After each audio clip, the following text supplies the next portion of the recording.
pense même pouvoir dire aujourd'hui qu'il y aura un avant et un après été 2022. Je crois qu'on vient de prendre conscience que cette ressource en eau, même en Bretagne, elle n'était pas inépuisable. Et finalement, ce qu'on a vécu là, on risque de le vivre de plus en plus souvent. D'ailleurs, le GIEC régional nous dit que cette année 2022 pourrait être une année quasi normale dans 40 ans. Donc c'est dire qu'il y a urgence à réagir. Moi, ce qui m'a impressionné dans cette année 2022, c'est l'accélération. C'est-à-dire que pour m'être occupé de ces questions d'eau depuis plusieurs années, on était surtout sur des sujets de qualité. Et même si on souffrait de temps en temps en Bretagne, on n'avait pas perçu l'urgence et la rapidité avec laquelle ça se passe. Et je pense que malheureusement, la Bretagne, on va se rendre compte que même s'il pleut, même si on a de la chance d'avoir une pluviométrie abondante, on va également être touché par ces sécheresses et par ces tensions.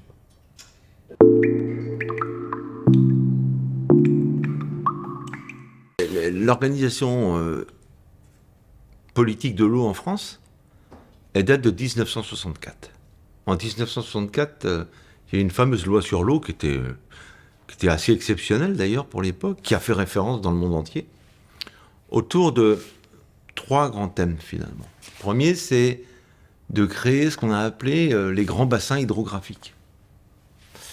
Alors je pense évidemment à Loire-Bretagne, je pense à Rhône-Méditerranée-Corse, à Dour-Garonne, Seine-Normandie, etc.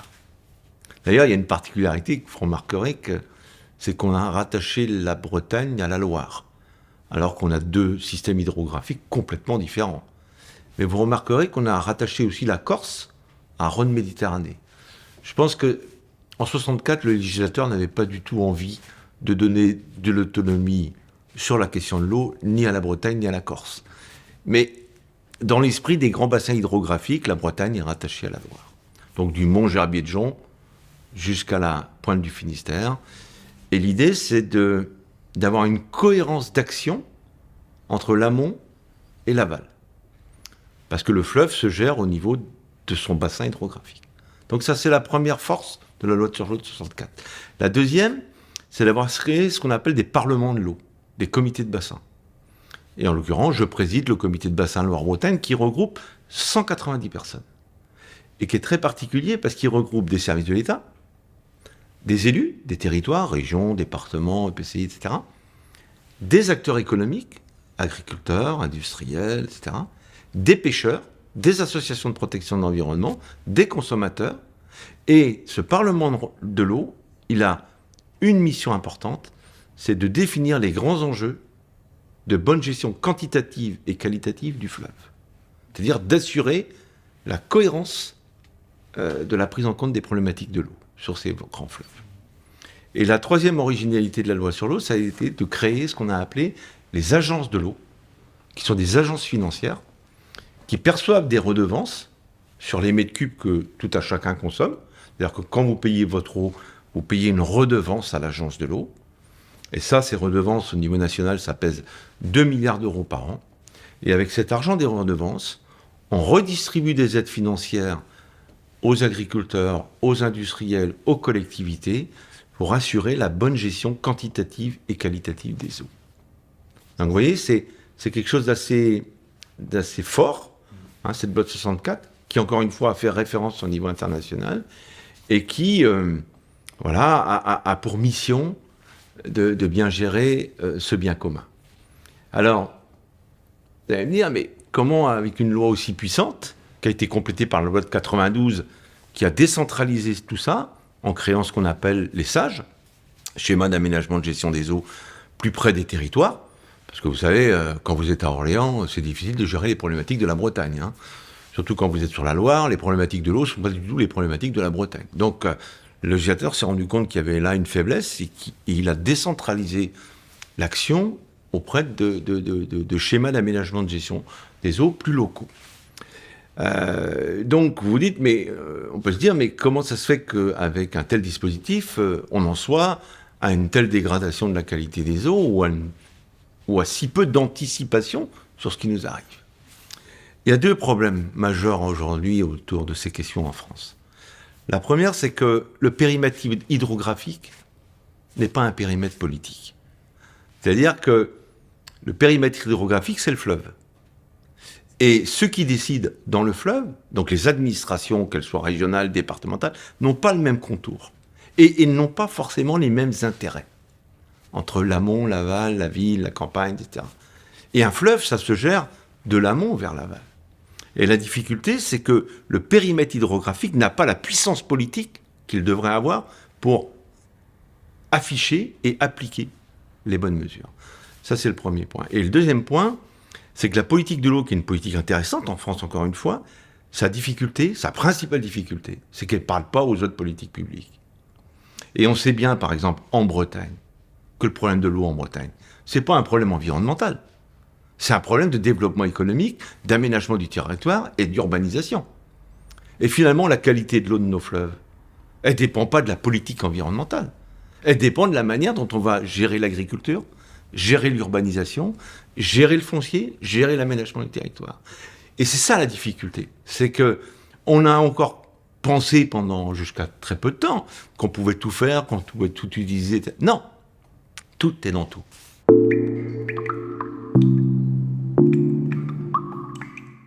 Moi, j'aime bien utiliser l'exemple de la Bretagne. Parce que la Bretagne a une particularité, c'est que toute l'eau qui tombe en Bretagne, et il en tombe, s'infiltre, s'écoule et se jette en Bretagne. Quand l'eau, elle tombe, elle est encore de qualité. Si elle arrive dans nos estuaires et qu'elle est dégradée, c'est qu'il y a quelque chose qui s'est mal passé à terre. Et finalement, la qualité de l'eau de nos estuaires ne dépend que de nos comportements. À tous. Et si on retrouve des nitrates, des pesticides, des plastiques et toute autre cochonnerie dans l'eau, c'est qu'on a eu de mauvais usages à terre. Et ça, c'est intéressant. Parce que la responsabilité de la gestion des fleuves en Bretagne appartient exclusivement aux Bretons et aux Bretonnes.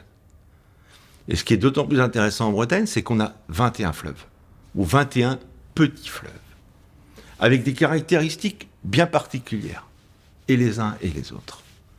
Et on voit bien que c'est nos territoires qui font ou défont la qualité des eaux.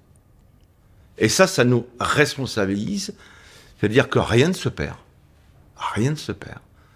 Et que si on a de mauvaises pratiques, dans quelques domaines que ce soit, ça peut avoir des répercussions sur le fleuve. Et finalement, nos fleuves ne sont que le reflet, le miroir de nos dysfonctionnements. Et j'aime bien la Bretagne aussi, parce que quand vous prenez la Bretagne comme ça, c'est le massif armoricain. Et le massif armoricain, c'est une roche très dure, peu perméable. D'ailleurs, pour cette raison que, en France, 80% de l'eau qu'on utilise, elle vient des nappes profondes, et 20% des rivières. En Bretagne, c'est l'inverse. 80% de l'eau que vous utilisez vient des rivières, parce qu'on n'a pas ou peu de nappes d'eau souterraines. Donc les transferts d'eau sont très rapides. Et on comprend que dans le granit et dans les schistes, on a du mal à avoir des nappes d'eau profondes. On appelle des nappes réactives. Profondes. Quand on regarde l'état des masses d'eau en Bretagne, c'est ce que l'Agence de l'eau fait régulièrement. Aujourd'hui, on a un taux de conformité des masses d'eau au titre de ce qu'on appelle la directive cadre européenne sur l'eau, d'à peu près entre 35 et 40% de masses d'eau en bon état. Ce qui veut dire qu'on a entre 60 et 65% de masses d'eau qui sont en mauvais état. Mais ce qui est intéressant, c'est de regarder au plus près. D'ailleurs, je vous précise que la Bretagne, qui est souvent montrée du doigt, en disant les mauvais élèves, etc., vous savez qu'en Pays de la Loire, l'état des masses d'eau, c'est 11% de conformité. C'est 11% de conformité. Donc, quasiment 90% de non-conformité.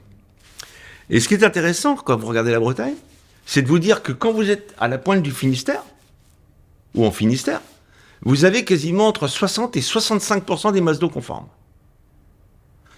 Et plus vous allez vers l'est, plus ce taux diminue. Pour arriver en Ille-et-Vilaine, avec un taux de conformité des masses d'eau à 2%. Pourquoi ? Eh bien, tout simplement parce qu'il pleut 2 fois moins en Ille-et-Vilaine, où on a des 600 mm de pluie par an, par rapport au Finistère, où il pleut 1,20 m, 1,30 m. Et plus il pleut, plus vous avez d'eau dans vos fleuves, ben plus c'est facile, entre parenthèses. Mais moins vous en avez, plus c'est difficile. Ce qui nous ramène à la question que vous m'avez posée tout à l'heure, et le dérèglement climatique. C'est-à-dire que si vous avez moins d'eau, ben évidemment, ça va être plus dur sur la qualité. Et on va vite se rendre compte que l'accès à l'eau, même en Bretagne, c'est l'accès à quoi ?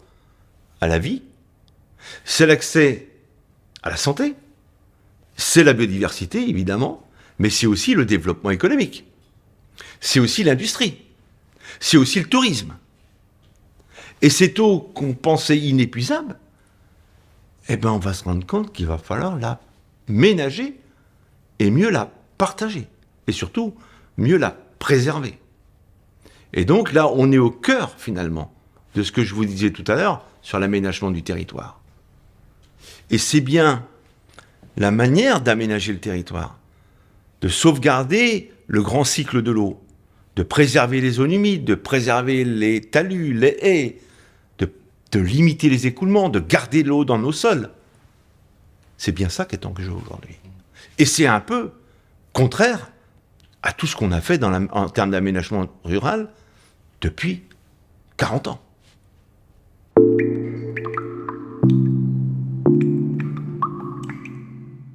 Vous dites à des gamins, vient d'où l'eau ? Du robinet. Alors les plus finaux vont vous dire du château d'eau. Mais on a même oublié d'où elle venait. Si je dis ça, c'est parce qu'on nous a fait croire, ou on est rentré dans la facilité en pensant qu'il suffisait de tourner le robinet pour avoir de l'eau au robinet. Mais non. L'eau, elle vient bien d'une source, d'une fontaine, d'une rivière, à côté de chez nous. Et ça, on l'a oublié.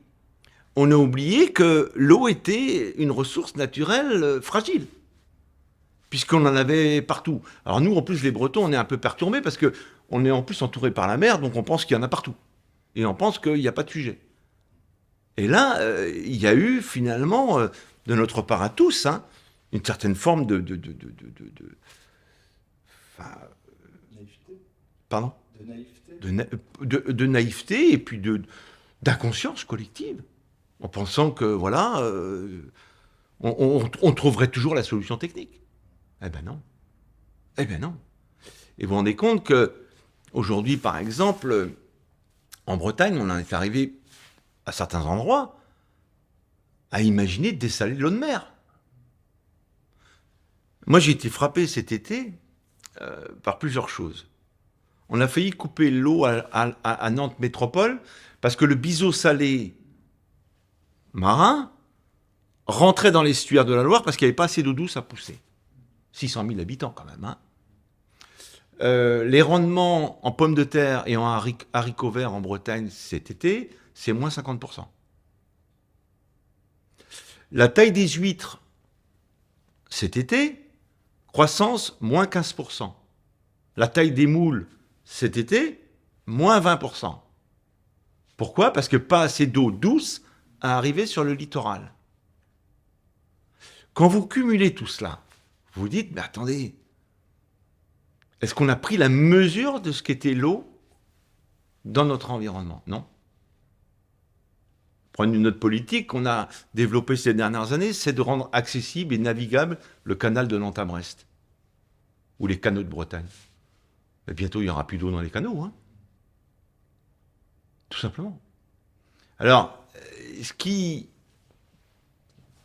m'impressionne aussi, en décembre 2022, les 4 départements bretons étaient en arrêté sécheresse. Les 4. En décembre 2022. Et en janvier 2023, le Finistère, était en arrêté inondation. Et là, vous vous dites, pour revenir à ce que je disais tout à l'heure, l'eau, elle roule, elle ne s'arrête plus. On ne la garde plus. Et je pense que les Bretons doivent se poser la question des solutions fondées sur la nature et du stockage de l'eau dans les sols. Et ça, c'est un enjeu considérable. Alors, on peut courir après la technique, encore une fois. Certains imaginent de construire des stockages, des retenues collinaires. Pas de retenue de substitution en Bretagne, puisqu'on n'a pas de nappe d'eau. Mais ça, c'est... Il faut faire attention, parce que ça, c'est de l'adaptation, mais c'est... Parce qu'un jour, la prochaine étape après, si on n'y prend pas garde, c'est de ne pas pouvoir les remplir. Hein. Donc, il est temps de concilier adaptation, incontestablement, et atténuation de notre empreinte. Parce que le meilleur traitement, quand même, ben, c'est celui qui évite la pollution. Je regarde aujourd'hui, l'Observatoire de l'environnement en Bretagne vient de sortir les chiffres clés sur les métabolites de pesticides. 95% des eaux bretonnes sont touchées par le phénomène. 95%. Encore une fois, cette eau de nos fleuves, on l'utilise pour l'eau potable des populations. Alors on pourra toujours courir après les traitements par charbon actif, etc., etc. Mais la meilleure chose quand même, ben, c'est d'éviter. Et là, je rejoins ce que je disais tout à l'heure, il faut que la politique de l'eau parle à la politique agricole. Et il faut qu'on imagine un autre modèle. Vous voyez, moi je suis frappé. Cet été, il y a des maires qui ont dit on arrête l'urbanisation parce qu'on n'a plus d'eau. Vous vous rendez compte ce que ça veut dire pour la Bretagne? Moi j'ai fait un petit calcul. Aujourd'hui, nous sommes 3 200 000 habitants en Bretagne. Nous consommons 240 millions de mètres cubes d'eau potable.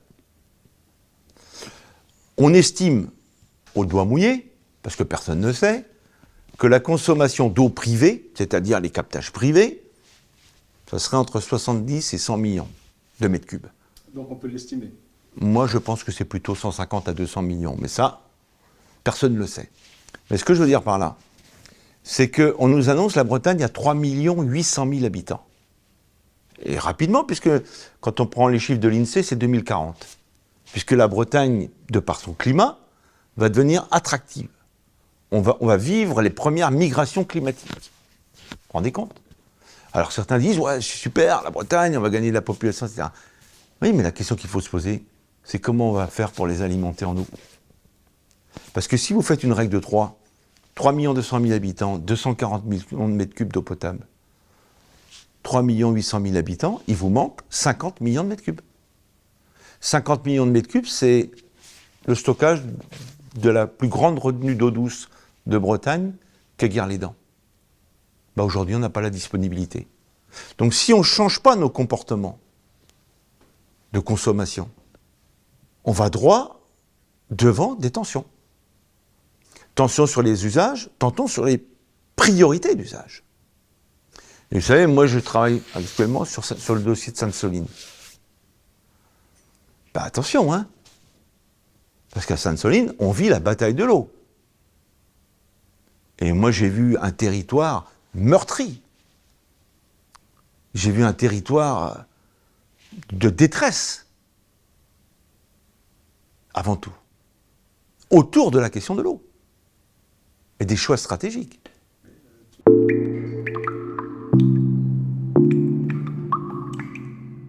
D'abord, l'eau est un bien commun. Donc la solution ne peut être que collective, partagée et collective. Je pense qu'il faut engager un grand plan de sobriété pour réduire les prélèvements. Pour tout le monde. Pour tout le monde. Ensuite, il faut une autorité politique forte pour gérer le partage de l'eau. C'est-à-dire Ben, dans le cas de Sainte-Soline, par exemple, le projet, alors je ne voudrais pas rentrer trop dans le détail parce que j'y travaille en ce moment et malheureusement, tout ce qu'on a entendu à la télé parfois sur le sujet ou dans les médias, pas tout à fait ça quand même. C'est pas tout à fait ça. C'est pas les méchants contre les... Hein, et les agriculteurs là-bas, si vous voulez, il y a eu une gestion jusqu'alors qui était au jour le jour, je veux dire. Vous demandiez une autorisation, vous aviez un forage, vous perciez, vous preniez en gros ce que vous vouliez dans la nappe. On est tellement allé loin qu'on en a créé, je crois, 900 forages pour 24 millions de prélèvements. Essayez d'imaginer. Et la nappe, elle s'est écroulée. Donc ça, c'est plus possible. Et le projet de Sainte-Soline, c'est surtout aujourd'hui de ménager la nappe. De ménager la nappe. Donc,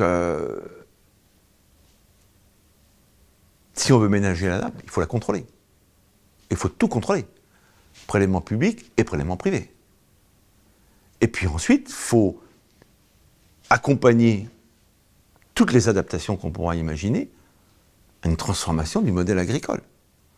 Parce que si c'est pour irriguer des cultures comme on a fait pendant des années et des années, c'est plus possible.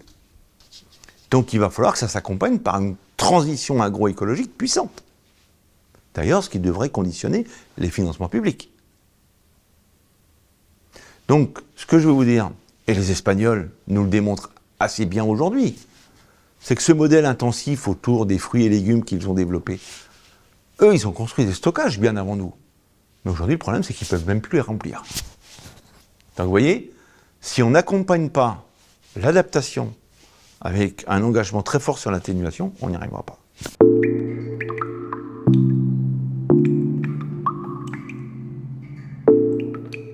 On ne le sait pas bien. On ne le sait pas bien. Et vous voyez, la recharge des nappes, ça veut dire quoi la recharge des nappes en Bretagne? Ça ne veut pas dire grand-chose, puisqu'on n'a pas de grosses nappes. Ce qu'on peut vous dire là, c'est que les débits des cours d'eau sont plutôt bien, parce qu'il a bien plu quand même. Mais le problème de la Bretagne, c'est que ça s'effondre très vite aussi, puisqu'il n'y a pas de stockage derrière. Bon, mais ça doit être apprécié, mais encore une fois, ce n'est pas celui qui pompe le plus profond qui a gagné. Il faut que ça se passe collectivement. Et là, encore une fois, dans le projet de loi d'ailleurs du gouvernement, enfin dans le plan gouvernemental, il est prévu de mieux maîtriser tous les prélèvements, publics et privés. Parce que ça passe par ça. Ensuite, c'est bien calculer les recharges de nappes, parce qu'il y a des hivers, vous allez remplir la nappe sans problème, ça va déborder même. Mais il y a des moments, vous ne pourrez pas. Donc, c'est une gestion qui pourrait être annuelle, en fonction des conditions pluviométriques de chaque territoire.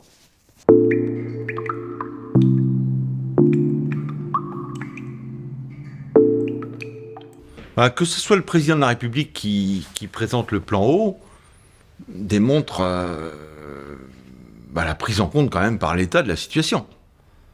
C'est-à-dire qu'on est dans une situation jamais vécue en France. Et je dois avouer que de voir le ministre de la Transition afficher quelques semaines après le plus de 4 degrés dans les politiques publiques, ça démontre que les sujets sont devant nous, ils ne sont pas derrière. Hein.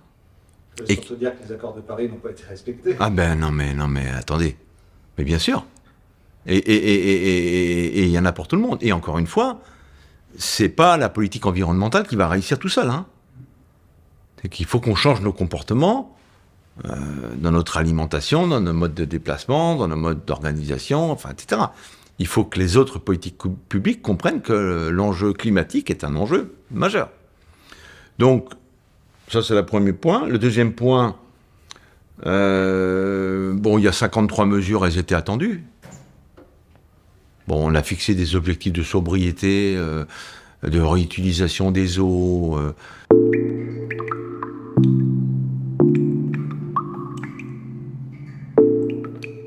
Les mesures de sobriété, il faut se les appliquer à tous, hein, on l'a bien compris, hein, parce que comme l'eau va être moins importante, il faudra la partager.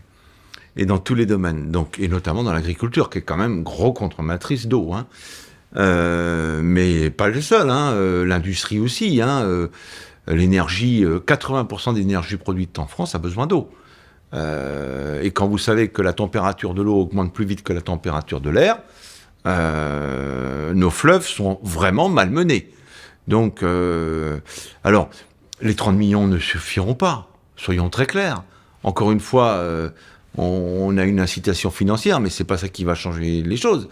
Moi qui ai eu l'occasion de suivre les questions régionales Vous savez que la facture d'eau des Bretons, c'est 600 millions d'euros. La facture de la PAC en Bretagne, c'est 600 millions d'euros. Donc si elle veut être cohérent, l'argent, il est là. Hein. C'est de mettre plus de sens entre la PAC et l'eau. Voilà. C'est de faire du préventif avant d'être dans le curatif. Donc, si vous voulez, il y a eu plein de mesures qui sont toutes intéressantes les unes que les autres. Mais encore une fois, méfions-nous des fausses bonnes solutions. Je vais vous en citer une. La réutilisation des eaux usées.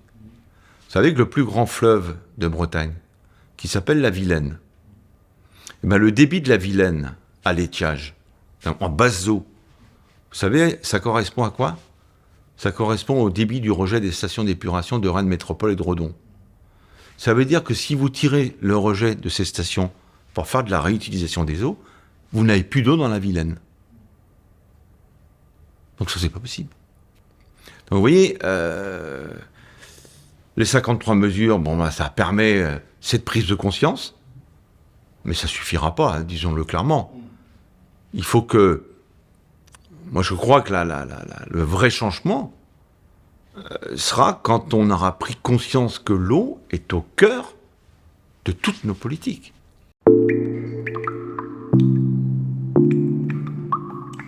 L'idée, c'est de faire un peu ce qu'on a fait sur l'énergie avec EcoWatt, de faire en sorte que les citoyens regardent un peu plus leur consommation d'eau. Et je dois avouer que ça marche. Hein. Dans le secteur de Saint-Malo, cet été, il y a eu des grosses tensions. Ils ont fait des grandes campagnes de communication et ça a apporté ses fruits, hein, puisque la consommation a diminué. Donc, comme quoi, les consommateurs sont aussi attentifs à ça. Donc, de les sensibiliser sur ces sujets, ce n'est que positif.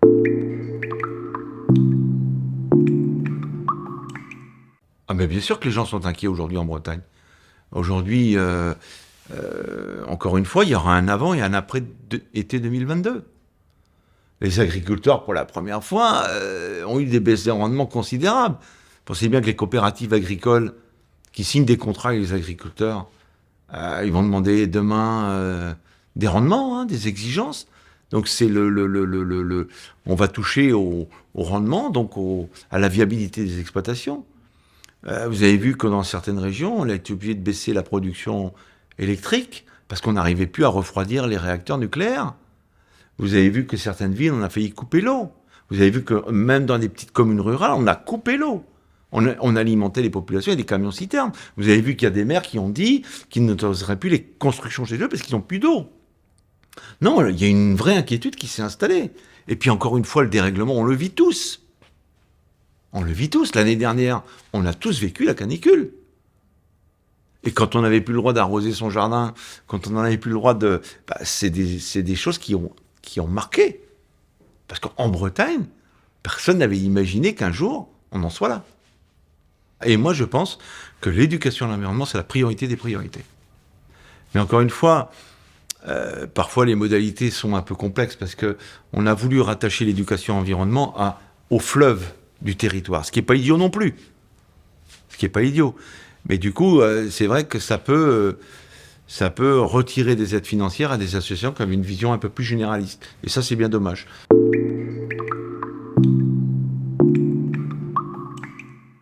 Écoutez, ce qui est intéressant, c'est qu'au niveau de chaque bassin versant, donc chaque petit fleuve, on puisse écrire ce qu'on appelle une étude HMUC.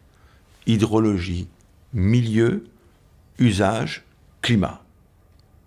Hydrologie, c'est ce que le fleuve est capable de vivre, c'est caractéristique. Milieu, c'est comment sont les milieux. Usage, c'est quels sont les usages, quels sont les prélèvements, quels sont les prélèvements publics, prélèvements privés, quels sont... Voilà. Et climat, quelle est la tendance climatique. Et la tendance climatique ne va pas s'apprécier de la même façon au pied du Massif central ou en Bretagne. Vous savez, dans la plaine de Limagne, c'est moins 40% d'eau en 2050. Hein. Moins 40% d'eau en 2050. Du côté de Clermont-Ferrand, on nous annonce des températures qui dépasseront les 45 degrés. Clermont-Ferrand. Et s'il y a moins d'eau dans le fleuve, c'est tout simplement parce qu'il neige plus. Ou quand il neige, ça fond tout de suite. Donc il n'y a plus de stockage de l'eau. Donc on va apprécier le dérèglement climatique à l'échelle territoriale. Et c'est ces trajectoires qu'il faut apprécier et de se dire, mais qu'est-ce qu'on peut encore faire? Et qu'est-ce qu'on doit faire pour freiner notre développement? Et c'est là qu'on va se rendre compte que, finalement, il va peut-être falloir revoir un peu la manière d'aménager et de vivre sur nos fleuves.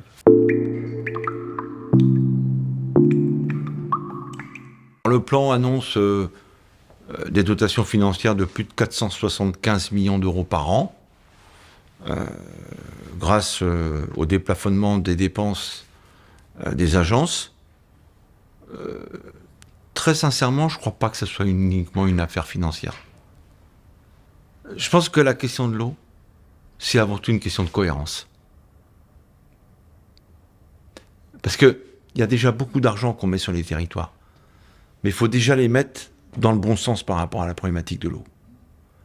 Parce que l'agent de l'eau, vous savez, nous, on est souvent, malheureusement, les réparateurs ou les derniers après. Non, la meilleure chose, c'est de préserver. Et c'est de faire que les politiques publiques que l'on met en place prennent par anticipation. Vous savez, moi, j'ai vu un préfet en Côte-d'Armor interdire les permis de construire dans certaines communes, hein, parce qu'il n'y avait plus de capacité épuratoire. Mais quoi de plus normal? Quoi de plus normal? J'ai pas la capacité à alimenter, j'ai pas la capacité à épurer, j'ai pas la capacité à me développer. Parce que c'est ça l'enjeu, hein. C'est ça l'enjeu.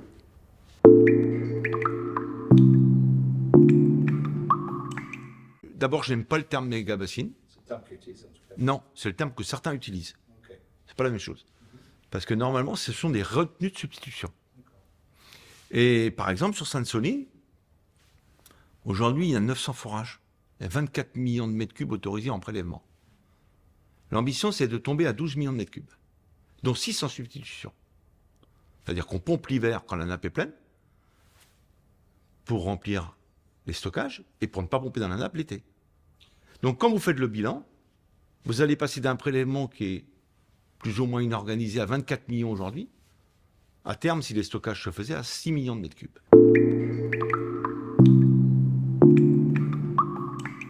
Ah attendez, mais je ne suis pas en train de vous faire la promotion des stockages. Je suis en train de vous dire que ce n'est pas non plus tout ce qu'on peut entendre parfois. Parce que vous avez bien compris que derrière ça, le vrai combat que certains mènent, c'est contre le modèle agricole, contre le développement, etc. Bon. Mais moi, je ne suis pas fanatique des stockages de l'eau. Je dis simplement que dans certaines situations, ça sera peut-être une solution. Mais au cas par cas. Et encore une fois, au regard de l'étude HMUC qu'on aura pu faire, des capacités de la nappe ou pas à répondre. Moi, je suis allé dans le Marais Poitevin à la sortie de l'hiver. La nappe est débordée, hein. Alors, certains disent l'eau est perdue. Non, l'eau n'est pas perdue. La nappe est pleine. Et quand la nappe est pleine, c'est pas forcément idiot de se dire qu'on pourrait la stocker non plus. Bon, le problème, c'est quand vous dites évaporation, si les stockages ne s'accompagnent pas d'aménagement pour mettre de l'ombre, etc., pour préserver la biodiversité, on peut arriver aux excès que vous dites. C'est-à-dire que plus ça sera en plein soleil, plus ça chauffera, plus il y aura de développement de cyanobactéries et puis d'évaporation. Et un stockage, ça s'aménage peut-être aussi. Mais je vais vous prendre l'exemple de Gare-les-Dents. Barrage de Gare-les-Dents. Heureusement qu'il est là, hein. Parce que sinon, comment on aurait fait? Comment on aurait fait cet été? Vous savez que Gare-les-Dents assure quasiment la sécurité de l'alimentation en eau potable de tout le Morbihan. Mais aujourd'hui, il faudrait construire le barrage de Gare-les-Dents. On ne pourrait pas. Barrage de Ferrel. Pareil.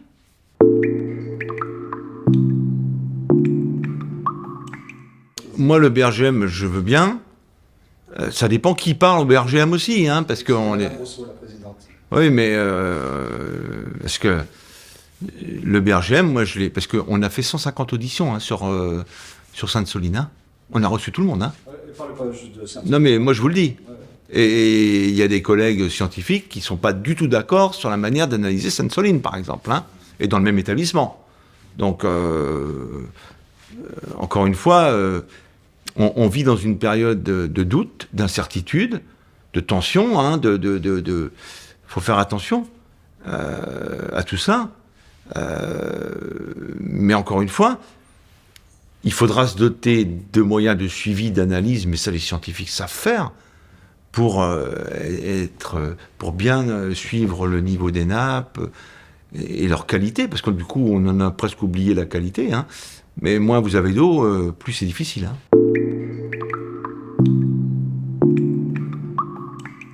Très rare. C'était dans des endroits où l'eau coulait gravitairement tout seul et qu'elle ne coûtait rien. Vous preniez l'eau dans le massif central, parce que je trouve que l'exemple il est intéressant. Vous étiez en moyenne montagne, l'eau des sources coulait. On captait l'eau, on alimentait le village du dessous. Que ça fuit ou pas fuit, de toute façon ça ne changeait rien. L'eau était gravitaire, il y en avait suffisamment. Mais c'est ceux-là qui souffrent le plus. C'est d'ailleurs là où l'eau était la moins chère aussi, puisqu'il n'y avait même pas de traitement, il n'y avait rien. Vous voyez? Donc ces points noirs, et là c'est au camion-citerne cet été, hein, parce que dès que le niveau de la nappe diminue, il n'y a plus d'eau dans la commune. Donc ça on sait faire quand même aujourd'hui.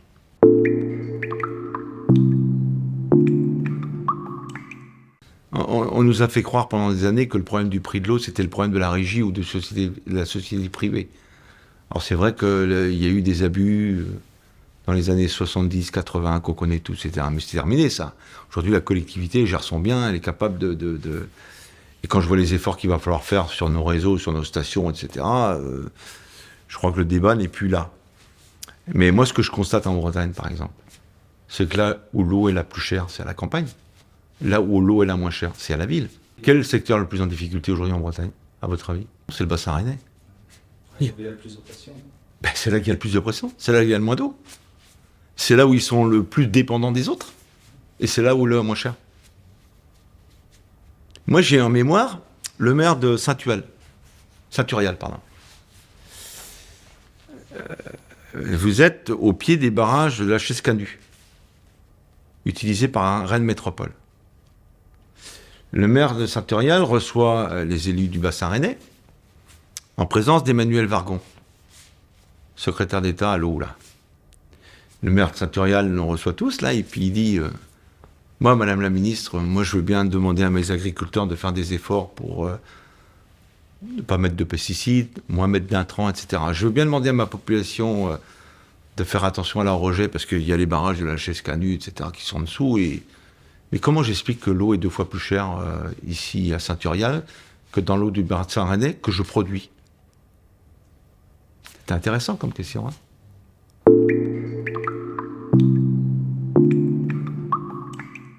On n'est pas du tout sur la trajectoire zéro artificialisation des sols actuellement, en Bretagne.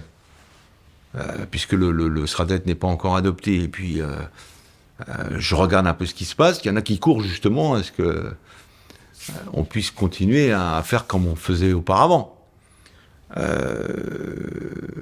Bon, c'est un autre sujet, mais encore une fois, la Bretagne va accueillir 3 800 000 habitants. Enfin, va accueillir 400, 500, 600 000 habitants supplémentaires. La question intéressante à se poser, c'est on va mettre ces nouveaux habitants où? Sur quel foncier? Avec quelle eau? Et quelle capacité épuratoire? Ça, c'est des bonnes questions.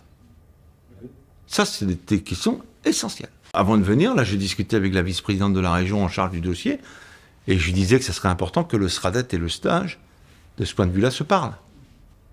Parce que comment concevoir l'aménagement de la Bretagne demain, son développement économique, son avenir, parce qu'une Bretagne dont les eaux seraient dégradées, c'est une Bretagne malade. Donc comment imaginer une Bretagne heureuse si on ne parle pas de ces sujets-là? Moi, je me suis occupé pendant des années du dossier algues vertes. Mais il y a beaucoup de souffrance derrière tout ça, hein. Il y a beaucoup de souffrance. Donc on a compris aujourd'hui. Et encore, les Bretons sont plutôt bien sensibilisés à ces questions-là. On a compris donc il faut continuer, il ne faut pas avoir peur. Et ce n'est pas opposer les uns aux autres, c'est-à-dire qu'on ne peut plus continuer sur les modèles antérieurs. Une politique de l'eau efficace, c'est une prise de conscience collective qu'on ne peut plus faire comme avant.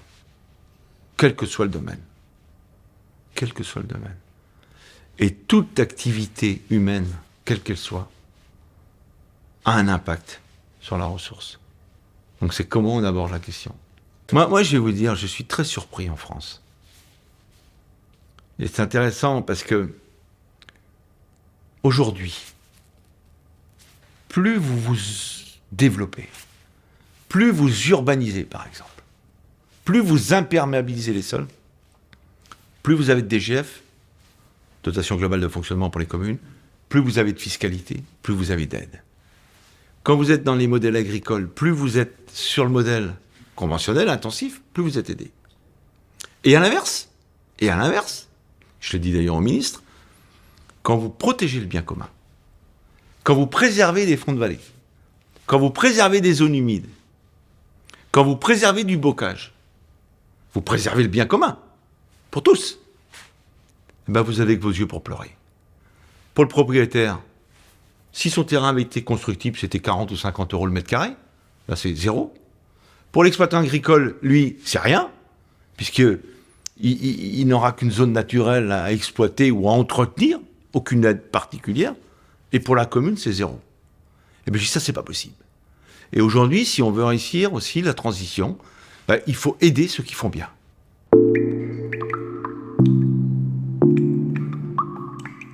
Bah, la réutilisation des eaux usées, ça peut être une solution parfois. Et ça fonctionne. Moi, j'ai vu l'exemple des Sables d'Olonne, par exemple. Ils ont un émissaire en mer où ils rejettent en pleine mer les eaux usées traitées. Bon, ils vont récupérer, ils vont injecter après dans le milieu rural après traitement. Là, ça n'aura pas de conséquences. Mais si le débit réservé de la station d'épuration sert à maintenir de l'eau dans la rivière et de préserver la biodiversité, ben, on ne pourra pas non plus tout faire.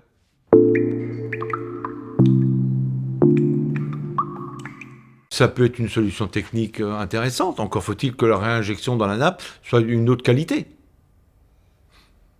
Mais bien sûr, les stockages d'eau souterraine sont aussi des stockages utiles pour stocker de l'eau. C'est ce qu'on disait tout à l'heure, stockage de l'eau dans les sols. Cette année, par exemple, en janvier-février, on était très mal en Bretagne. Et on le savait. On était en train de vivre une sécheresse hivernale, ce qu'on n'avait jamais vécu. Mais ça, on était capable de l'anticiper parce qu'aujourd'hui, on fait attention. Donc après, on a eu quand même beaucoup de pluie, donc on est capable de dire que cet été, ça devrait plutôt pas trop mal se passer. Et dans d'autres territoires de France et de métropole, on est capable de dire que ça va être très très chaud. Donc c'est ça l'anticipation, c'est être capable d'avoir des outils météo qui permettent de mesurer l'eau dans les sols, dans les sous-sols, de voir un peu les tendances météo et puis d'essayer d'anticiper, quoi.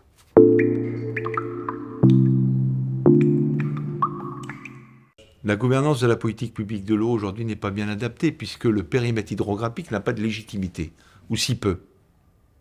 Donc aujourd'hui, il faut que la gouvernance hydrologique, la gouvernance de l'eau, soit beaucoup plus reconnue par les pouvoirs publics et par les acteurs locaux. Ça passe par le local. Et alors, moi, il y a quelque chose qui m'a gêné ces dernières années dans les politiques publiques, c'est qu'on a dit on va simplifier, on va clarifier les niveaux, on va attribuer des compétences, et celui qui ne s'occupera pas de ça, les autres s'en occuperont pas. Hein, c'est ce qu'on appelait la clause de compétence unique. C'est une vraie bêtise dans le domaine de l'eau. Puisque dans le domaine de l'eau, on est tous quelque part responsables. Quand j'urbanise, je suis responsable. Quand je fais du développement économique, je suis responsable. Quand je fais même de l'action sociale, je suis responsable. Enfin, je veux dire, donc il faut que tout le monde intègre bien sa responsabilité dans le sujet. On a besoin de tout le monde.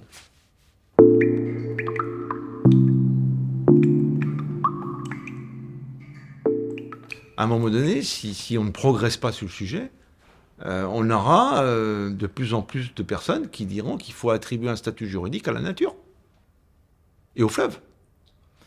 Et qu'est-ce que vous voulez ça sera quand même un échec pour les politiques traditionnelles, si on en arrive là. Mais encore une fois, ça sera peut-être une manière pour la nature, pour les fleuves, de se défendre.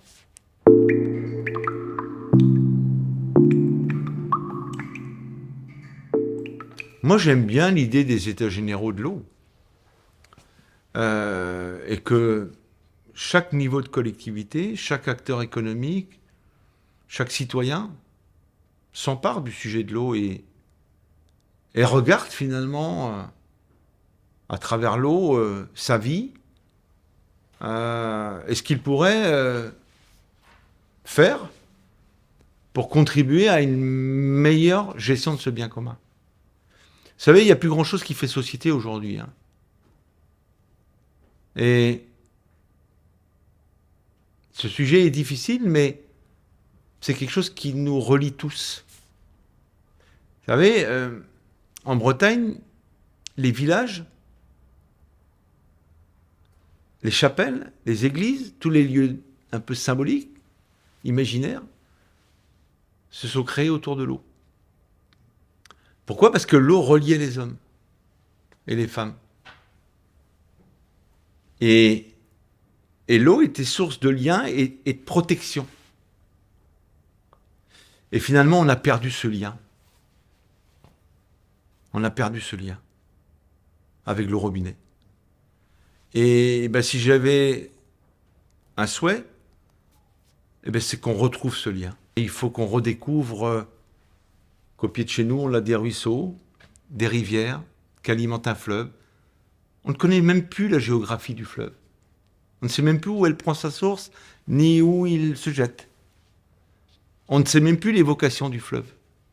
Puisque je vous rappelle qu'avant, il y avait les minotiers, il y avait tout ce qui travaillait la vallée. Mais vous avez vu l'état de nos vallées ? On les a parfois même abandonnées. Donc il faut qu'on retrouve ça. Ce sens, retrouve ce... Surtout en Bretagne, retrouve ce contact avec la nature. Ce contact avec ce bien commun. C'est ça finalement, c'est pas compliqué. C'est retrouver la compréhension des choses. Vous savez, on vient de découvrir qu'on a perdu je ne sais pas combien de milliers d'oiseaux. Bah, ça ne surprend personne. Il suffit de regarder nos paysages. Donc c'est ça aussi. Et moi, je connais personne qui pourrait me dire qu'il vivrait mieux dans un endroit où il y aurait moins de biodiversité, moins de communs, moins de collectifs. Au contraire. Je vous rappelle que l'eau, c'est la santé. C'est la santé, notre santé à nous, tous. C'est la santé des générations futures. C'est ce qu'on va transmettre. Donc c'est ça l'enjeu.